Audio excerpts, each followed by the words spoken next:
Ang penalties nitong illegal assembly is 6 months up to 3 years imprisonment and a potential fine of 10,000 Qatari Rials to 50,000 Qatari Rials.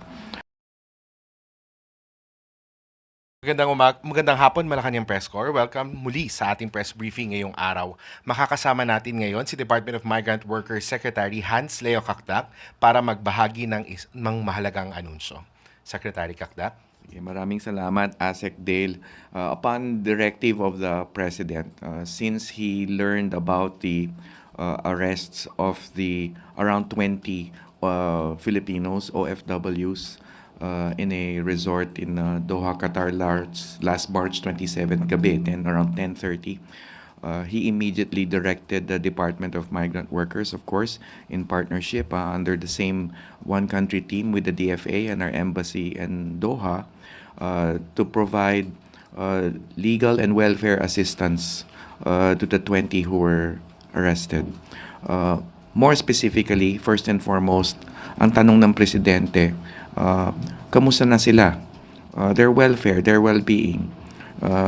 Kaya't nagkaroon tayo ng welfare visits with our one-country team under Ambassador Melicor. We had our labor attaché, his name is Attorney Ed Ferrer, along with our retained Qatari Legal Counsel, conduct visits in the detention centers, in the jails, where the 20 were held.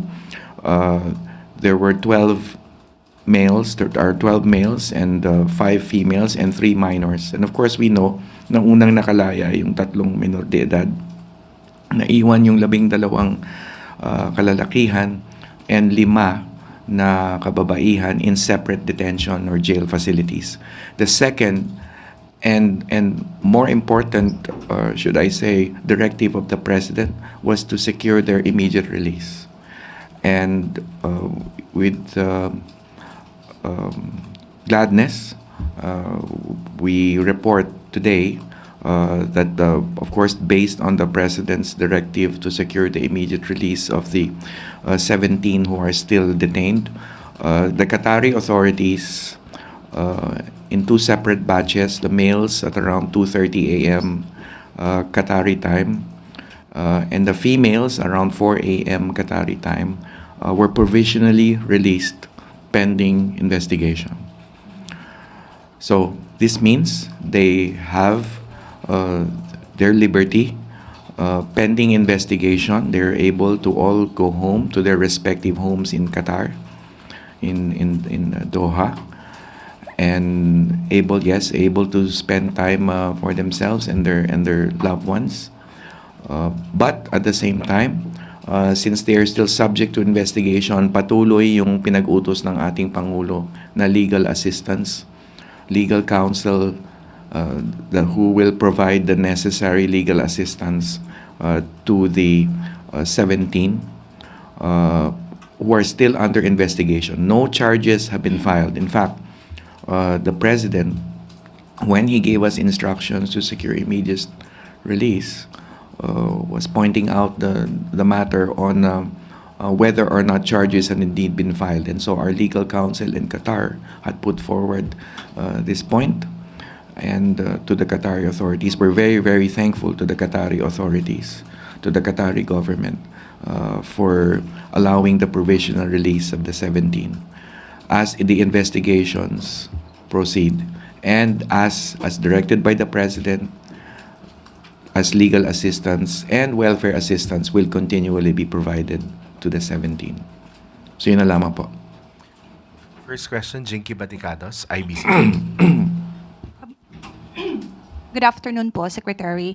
Sir, since it is provisional release pa lang po, what if po, sir, kapag may nakasuhan, what is the potential penalty? Yes, I think before I respond to that, Jinky, I need to always put in that reminder to our kababayans to please observe host country laws and regulations. Dito yung nangyari sa Qatar, humantong sa arrests. But when it comes to mass actions and assemblies, they are regulated in their respective host countries. And in some countries, maaring walang arrest na nangyari. But we know there are other countries that have taken note of mass actions and have been monitoring the movements, the behavior of our Filipino communities abroad. So, ang mensahe ay mag-ingat lang po. Siguraduhin sundin ang batas, ang mga regulasyon ng host countries. And sorry, Jinky, pakiulit na lang. Yes, sir. If ever lang po, sir, na may nakasuhan or makakasuhan, ano po yung mga potential penalty kayo?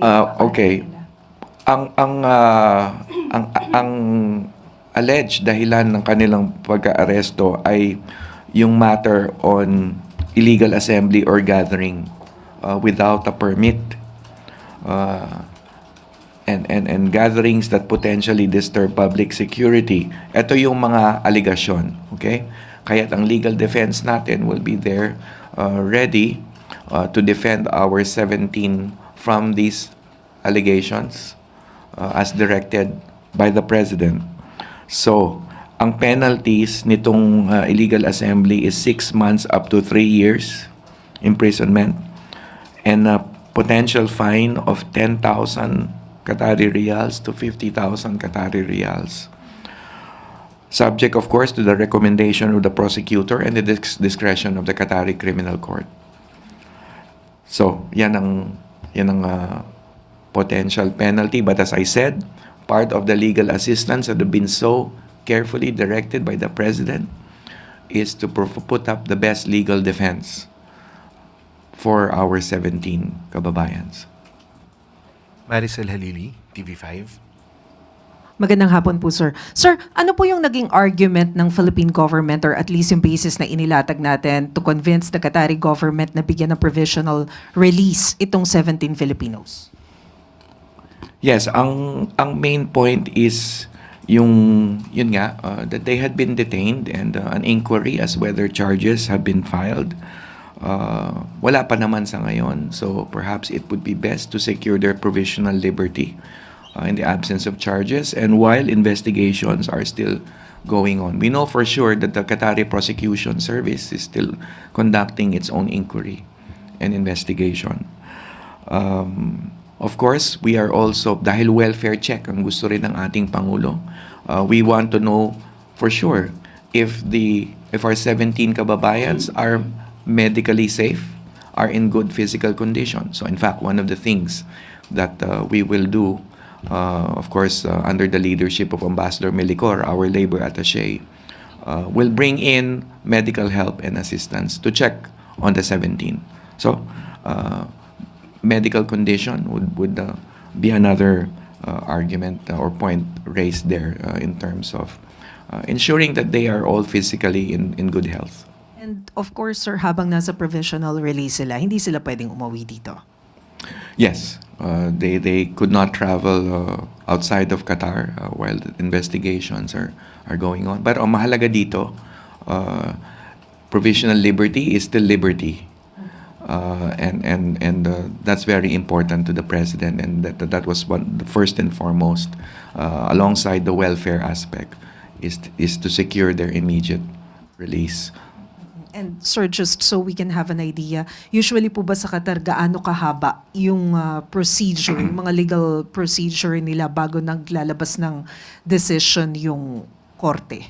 Well, we know for sure na sa Qatar ay mabilis naman ang dispensation ng justice ang mga proseso proceedings. I cannot just peg the exact timeline or date so as not to raise inaccurate expectations.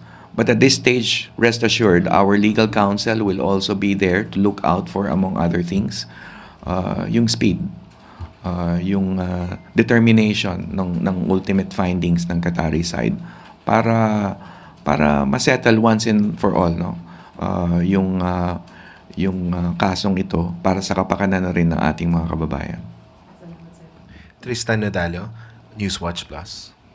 Hi, Sec. Good morning. Hi, Good afternoon.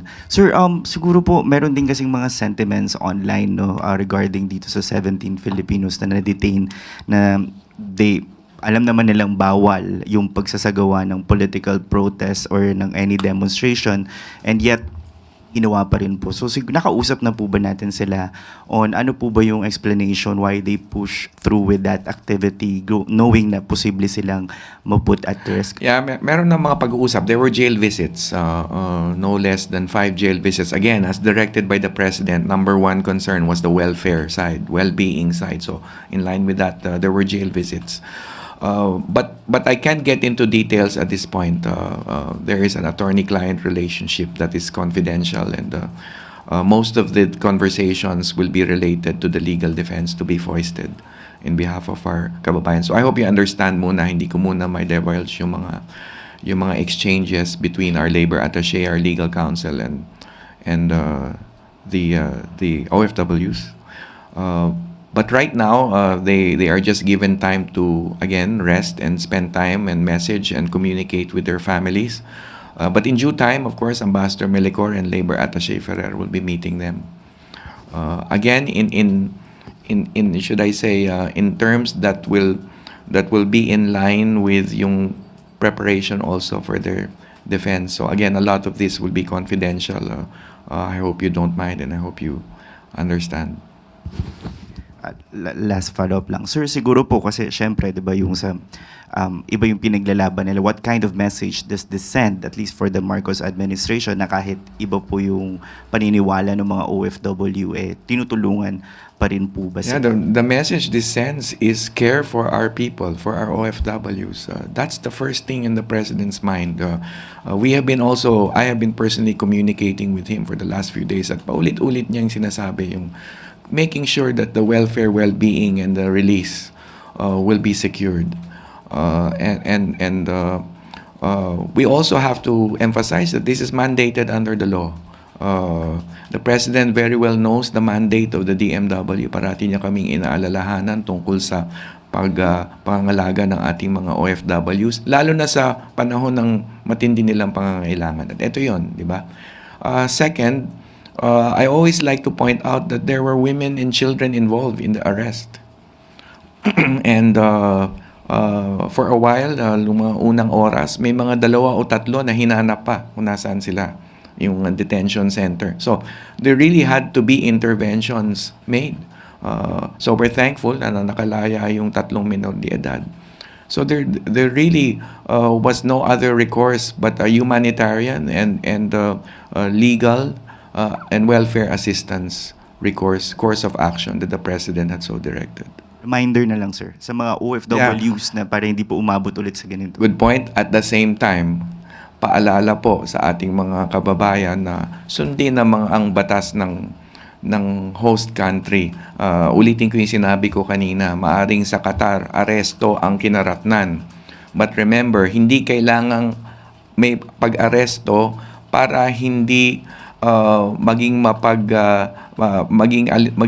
sumunod sa batas ng host country, because in some countries ang reaction ng host country is monitoring, surveillance ng activities ng Filipino community. So kailangan talagang mag-ingat, doble ingat, triple ingat, dahil kailangan sundan ang batas ng host countries. And ako naman din sasabihin, I will also be the first to say, tanyag naman ang OFWs sa pagsunod sa batas ng host countries. We have always been good citizens, residents of host countries. Kaya tayo naging sikat sa buong daigdig. So, we are very confident and sure that our OFWs will continue to comply with host country rules, laws, and regulations. Ivan Mayrina, GMA7. Secretary, seeing at this point, up to this point, that no charges have been filed, are we definite that the Filipinos were being held for mass actions? Because I was just watching a video on social media of a Filipino in Qatar claiming to have personal knowledge of the incident, personally knowing one of the 17, and claiming that they are being held not for mass action but for expired QIDs. Well, How true is that? yung personal opinion at rekomendasyon o anuman ng isang tao is one thing, Pero yung nakikita ng Qatari authorities at kung ano ang inimbestigahan nila at kung ano yung magiging depensa natin doon is another thing, and that will be the subject of the investigation. I hope you understand, Ivan, hindi ko muna sasagutin ng detalyado yon kasi kasama yan sa pagtulong, legal assistance at defense natin sa kababayan natin. Yung mga detalyadong aspeto ng bakit kayo naroon, ano ang hinala o charge ng Qatari side. All of these things will come to the fore dun sa investigation, and our lawyers are well equipped to address this in defense of our people. So, hindi ko muna tatalakayin yung bahagi niya. That's a very, very sensitive area. And the opinion of one, should I say, will not necessarily will have any bearing dun sa proceedings before the Qatari authorities. Thank you, Secretary. Ira Panganiban, DZRJ. Sec, I was just going to ask, Right. regardless of whatever happens in the case, whether it goes sideways, upwards, or northwards, is it safe to assume that these people who were arrested will be told to leave Qatar? And how is the Philippine government going That in itself will be the subject of the investigation. So, hindi ko pangungunahan ng investigasyon, hindi ko pangungunahan ng Qatari authorities, hindi ko pangungunahan yung firm legal defense that we will put up for our people. Pia Gutierrez, ABS-CBN. Sir, outside of their legal troubles, yung meron po ba sa kanilang nawalan ng employment because of the incident? And is the Philippine government ready to provide longer term na welfare assistance sa kanilang re-employment and repatriation if it comes to that? Yeah, wala pa tayong detalyeng alam sa ganung aspeto. But as you know, in the past, di ba, yung mga issues natin about airport delays here or disasters here that prevent our people from going abroad, nakahanda yung mga labor attachés natin, MWO personnel in tandem with the embassy, to reach out to the employers and explain, right, what happened and what could possibly happen if an OFW will, for instance, eventually be given another opportunity to work abroad or in the same host country.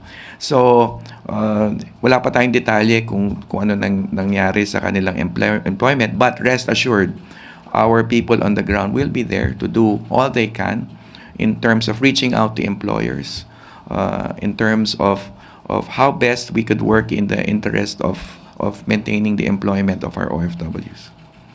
Actually, not just for this case, but in general, right? Alam nyo na yun, na trabaho talaga ng labor attachés natin yun. Do you have more question for Secretary Kakda? Ano na? Ano? Taiwan. Oh, what about Taiwan? I think sumagot na si CES doon, di ba? Tanong ko lang yung readiness natin, sir, in case there's a need for massive... We will go by evacuation. the statement by the good executive secretary that the Philippine government stands ready. Under the Marcos administration, we have been meeting to discuss the contingency plans. But having said that, we also would like to assure our OFWs and OFW families of the safety of their loved ones in Taiwan and anywhere in the world, dahil handa naman ng Philippine government under the Marcos administration na tulungan sila. Thank you very much, Secretary Kakda. And maraming salamat, Malacanang Press Salamat Corps. po. Magandang hapon.